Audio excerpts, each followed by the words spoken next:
and welcome to Art This. Excited to be back on the air with an amazing set of artwork behind us.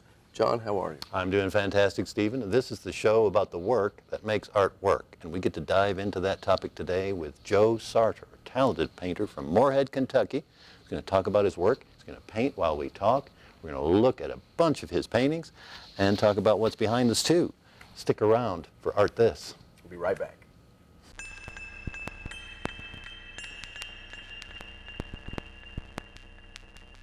You're just gonna throw everything away? We both know this isn't working out. We shouldn't have to keep trying to make it work. It should just work. What happened to forever? What happened to everything you ever promised me? I meant it. In the moment. No, you can't do that. You can't make promises and then decide to take them back. Things are different now. You're just not willing to admit it. That was a good take. Yeah, that was good. Yeah. You're watching Art This, the program about the work that makes art work, and we're thrilled to have painter Joe Sardar with us today. Let me tell you a little bit about Joe before we get to talking. He was born in 1939 and raised in Fulton, Missouri. In 1962, he received his bachelor's degree in art from Centenary College in Shreveport, Louisiana. After a stint in the armed forces, Joe earned his M.A. in art from the University of Missouri at Columbia in 1968. Afterwards, our guest accepted a teaching position at the fabulous Moorhead State University, where he taught studio art until his retirement in the year 2000. He lives in Moorhead with his wife, Nancy, and he's still painting actively today. Since 2005, he's kept a studio at the amazing Rowan County Arts Center on Main Street in Moorhead in the historic courthouse building there. Welcome, Joe Sardar. Thank you. So good to have you. Thank you very much for having me. Let's start talking about what you're working on here, so as folks watch and we talk, they can see it happen. All right. This is a portrait of a little girl, 8-year-old girl, May Sato, who lives in Carlisle, Pennsylvania. Her father taught in the psych department here in the late 90s, and her mother was an art student, so I became acquainted with them. And so I've had the pleasure of receiving pictures of the family, and this is May during a recent visit in Japan. And so I wanted to try and do a portrait.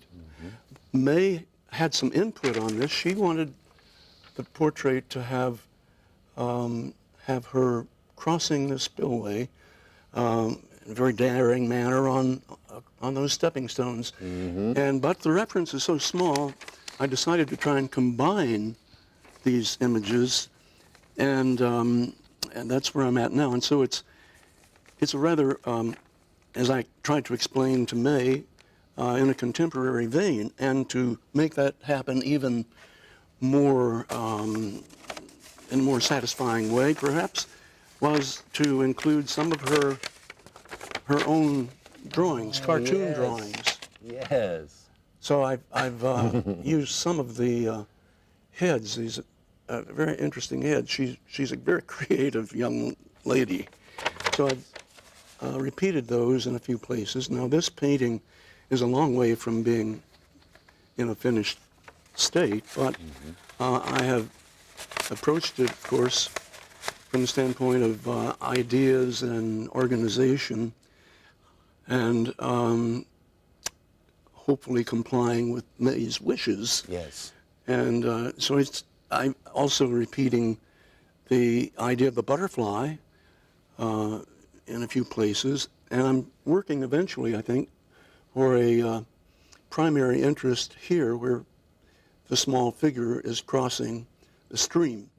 And so I'm working toward stronger contrasts there. Probably have to get that with color as well as light and dark. Yes. Right now, the long, tall figure in the foreground is stealing most of the attention. Yes. But so it's a process of working with balance of contrast and working towards dominance of warm and cool colors and shapes, and each element here has a visual weight that you have to consider, which makes it an interesting sort of, some people may call it work, but I like to think of it in terms of play. Yes. It's like a game in a Well, way. there is a very playful quality to your work, and while you build what you're working on now, we'll look at some of your paintings that are finished, and I'm going to ask you some questions about this, but I was really here to help, or glad to hear you explain that you're deliberately layering and combining elements, and always not necessarily in a utterly realistic way, but still very real and attached to a theme or a subject. Yes, representation, but idea plays the star role. Yes. So you can give it a lot of freedom in terms of expression. And that makes it very enjoyable. Yes, yes. Yes, and layering, you mentioned layering, that's very much a part of the process, and technically, as well as in terms of the ideas.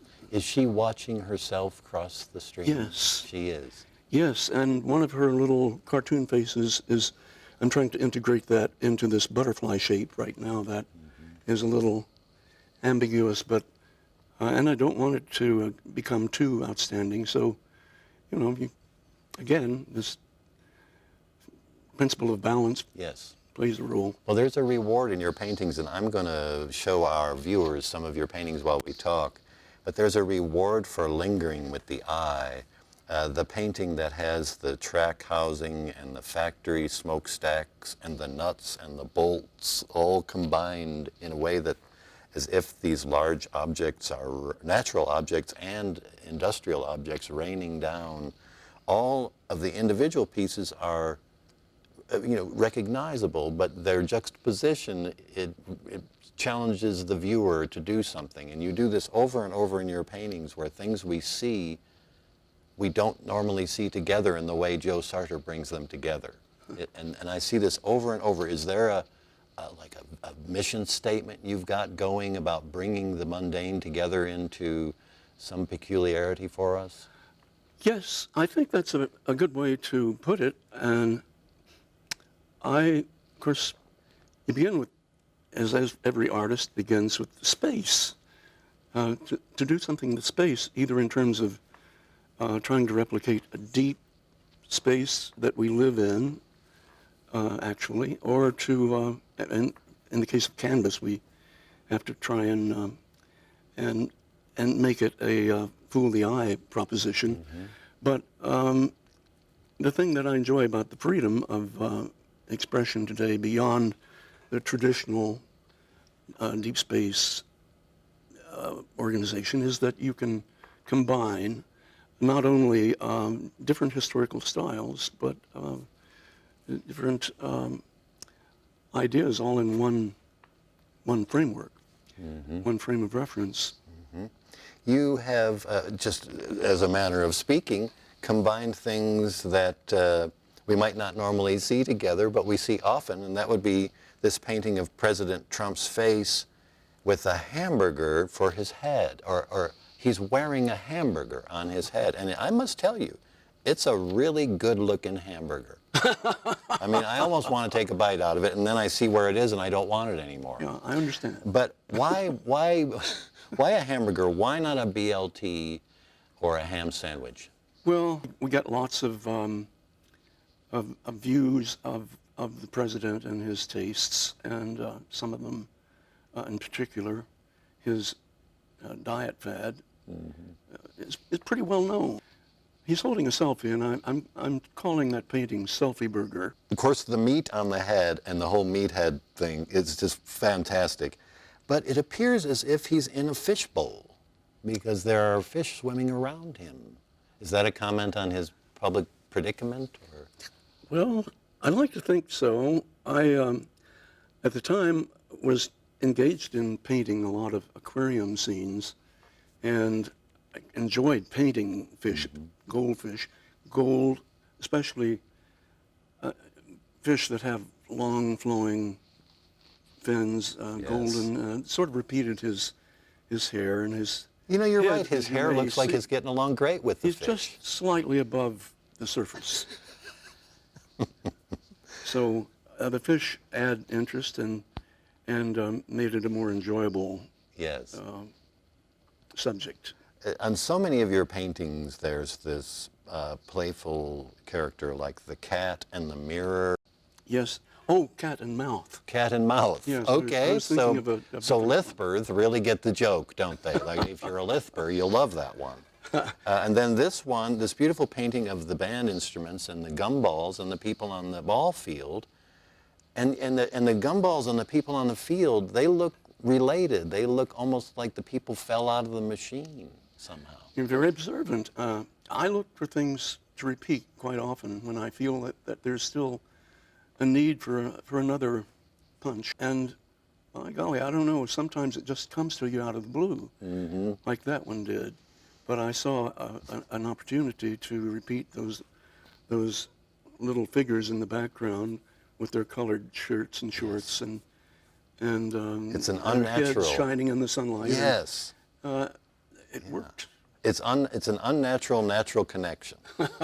Because we got this machine, right? This machine of pleasure, the Gumball Machine. There's nothing much, aesthetically appealing about that except the way you present it in that setting next to the band instruments, which just glow. It really looks beautiful. I always look forward to that time of year when they are out there practicing their drills, and I like to walk in the shadows and listen to and watch. Well, I want to ask you about so many of your paintings, and I'm scrolling by them for our viewers while we talk.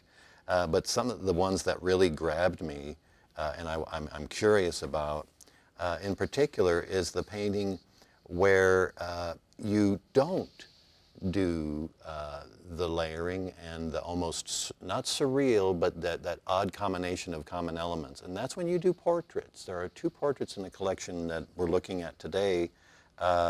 This one, and then of your friend J.D. Reader. And you seem to have behaved yourself very well. What do you kind of tamp yourself down a little bit when you're doing a portrait? Well, I think it's out of due respect for the sitter. I asked the young lady, Stephanie McNeil, who is a local girl and daughter of Drew and Mary Ellen McNeil, and I asked her if she wouldn't mind my painting her portrait. We attend the same church, and she said sure, and I don't think she's seen that yet, but I did it because portraiture is a challenge for me, so I'm trying to learn technically how to handle it. She'd seen I'm your not work, trying I to make presume. statements here.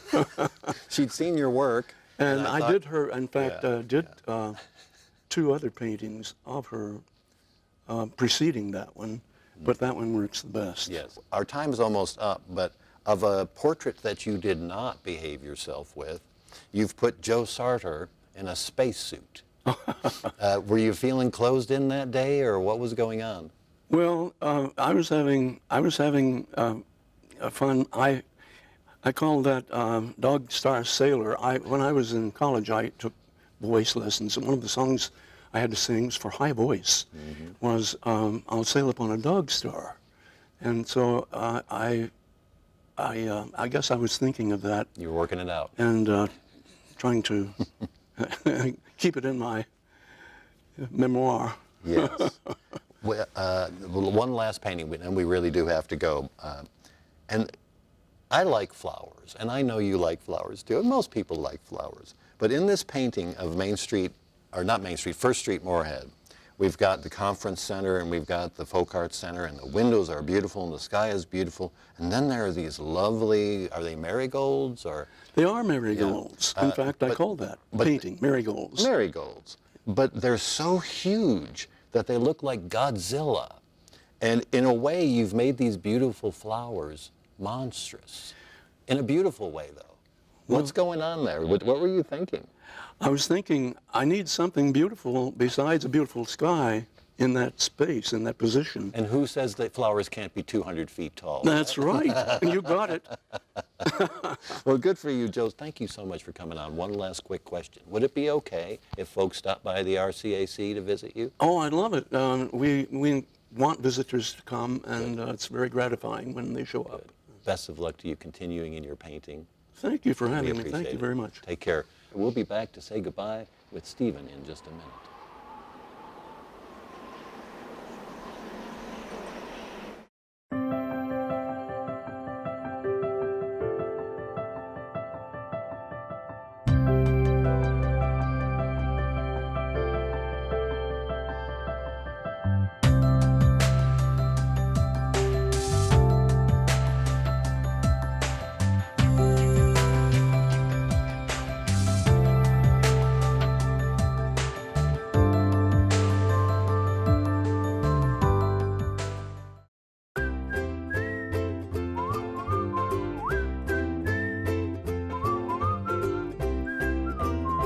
And welcome back to Art This. How about Joe Sardar? Pleasure to have Joe here. I learned a lot about how things work in his paintings, and because you really, I'm not saying they need an explanation, but it sure helps to hear one, right? Sure. It really does. Very talented painter. And I noticed amenable to visitors. So if you want to go down to the Rowan County Arts Center on Main Street in Moorhead, check out Joe's studio and a bunch of other talented artists who congregate down there.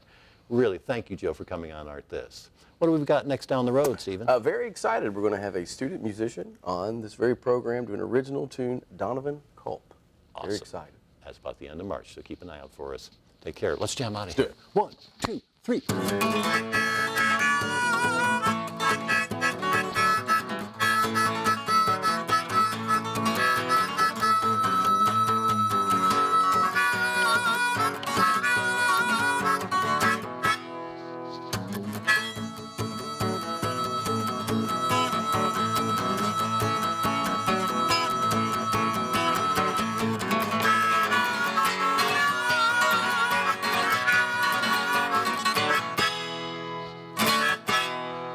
One more.